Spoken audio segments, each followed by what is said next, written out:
Գյուրջան Կասկադ, հասանելի բնակարաններ 65 ամիս մարման ժամկետով։ Հարգելի հայրենակիցներ, հայրենական մեծ պատերազմ տարած հաղթանակի 80-ամյակի վերաբերյալ պատիվ ունեմ խմբակցության շրջանառած ՀԱԺ հայտարարության տեքստի նախագիծը տարբեր քննարկումների եւ շարժումների առիթ դարձավ։ Թեև տեքստը հիմնված էր պատմական աներկելի իրողությունների, այդ հաղթանակում սերունդերի ինստիտուցիոնալ կապի եւ պատմական հիշողության հիման վրա, սակայն արտաքին հարաբերությունների հանձնաժողովի նիստում այն քննարկվեց լրիվ այլ կոնտեքստում՝ գեոպոլիտիկ շահերի բախման, պատմական փաստերի խեղաթյուրման եւ թեմայի շբխող երրորդական մեկնաբանությունների համատեքստում։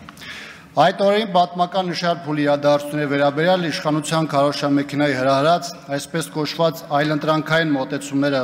սպասելի են դարձնում իշխանության այս հարցում, այս հայտարարության մասով ունեցած դիրքորոշումը, սակայն կան հարցեր, որոնք ինչ էլ անես,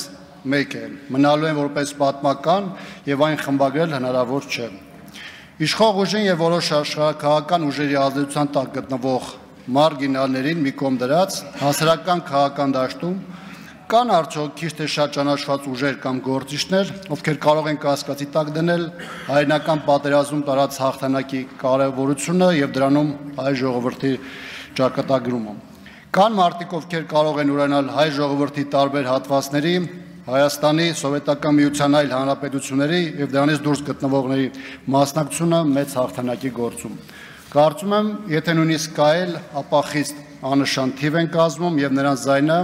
ճնշող մեծամասնության դիրքորոշմամբ խլանում է։ Իդեպ նաեւ ուզում եմ տեղեկացնել, որ բուն տեքստի հետ կապված որևէ պաշտոնական առաջարկ չի ստացվել, սակայն տեքստը արտաքին հարաբերությունների հանձնաժողովի նիստում բացական եզրակացություն է ստացել։ Ամենաանհետե դիտարկումների նոմինացիան շատ թեժ էր, սակայն կարծում եմ, որ առաջին տեղում այն ճակերտավոր հակափաստարկներ, որ հաղթանակի կամ տոնական օրերի հետ կապված վերջին տասնամյակում ՀԱԺ հայտարարության տեքստեր չեն ընդունվել,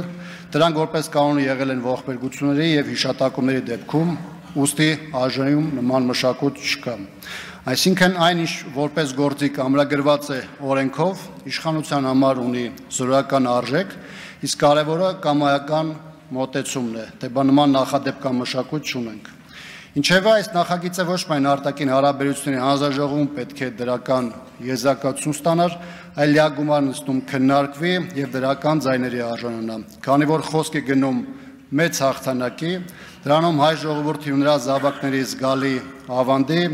եւ դրա անհերքելի փաստերի մասին, որոնք ողբերգական թվացող ապագայից վերածվեցին հույսի, լույսի, հաղթանակի ու այս տարածաշրջանում հայերի գոյության պահպանման ու վերելքին։